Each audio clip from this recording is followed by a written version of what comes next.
வகை 1 நீரிழிவு நோய் என்பது பொதுவாக இளம் பிராயத்தினருக்கு ஏற்படக்கூடியது. இந்த நோய் வருவதற்காக காரணம் என்னவென்று எடுத்துக்கொண்டால்,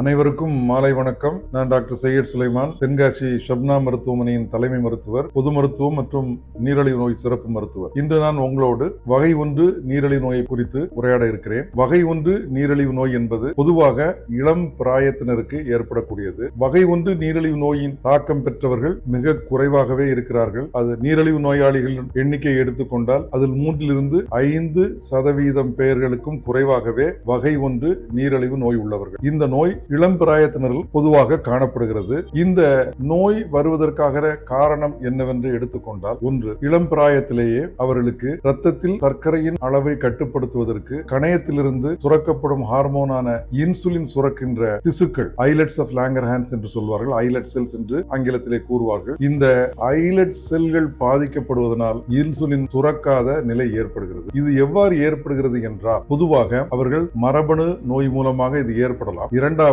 உடலிலே ஏற்படக்கூடிய சில வைரஸ் கிருமி தாக்கத்தின் போது நம்முடைய உடலில் அந்த வைரஸ்களுக்கு எதிராக தயாரிக்கப்படுகின்ற எதிர்வினை பொருள் நம்முடைய கணையத்தில் உள்ள இந்த திசுக்களை தாக்கி அழிக்கும் பொழுது அவர்களுக்கு வகை 1 நீரிழிவு நோய் ஏற்படுகிறது. ஏனென்றால் இன்சுலின் சுரப்பு மிக மிக குறைந்து விடுகிறது, அல்லது இன்சுலின் சுரப்பே இல்லாமல் ஏற்படுகின்ற ஒரு நிலை ஏற்படுகிறது. எனவே இதுதான் மிகவும் பொதுவாக வகை 1 நீரிழிவு நோய் ஏற்படுவதற்காக காரணமாக அறியப்படுகிறது. இந்த நோய் இளம் பிராயத்திலேயே ஏற்படுகிறது. அவர்களுக்கு உடலிலே இன்சுலின் சுரப்பு மிக மிக குறைந்து விடுகிறது. எனவே அவர்களுக்கு செயற்கையாக நாம் இன்சுலின் ஊசி மூலமாக, ஊசி மருந்தாக செலுத்துகின்ற நிலை ஏற்படுகின்றது. இவர்கள் உயிர் வாழ்வதற்கு இன்சுலின் மிக மிக அவசியமாக இருக்கின்றது. ஏனென்றால் இன்சுலின் எடுக்கவில்லை என்றால் இவருடைய ரத்தத்தில் சர்க்கரை அளவு கட்டுப்பாடு இல்லாமல் மிக அதிகமாக உயர்ந்து அதனால் பல ஆபத்துகள் ஏற்பட வாய்ப்பு உள்ளது. மேலும் உயிரிழப்பு ஏற்படுவதற்கும் வாய்ப்பு உள்ளது. எனவே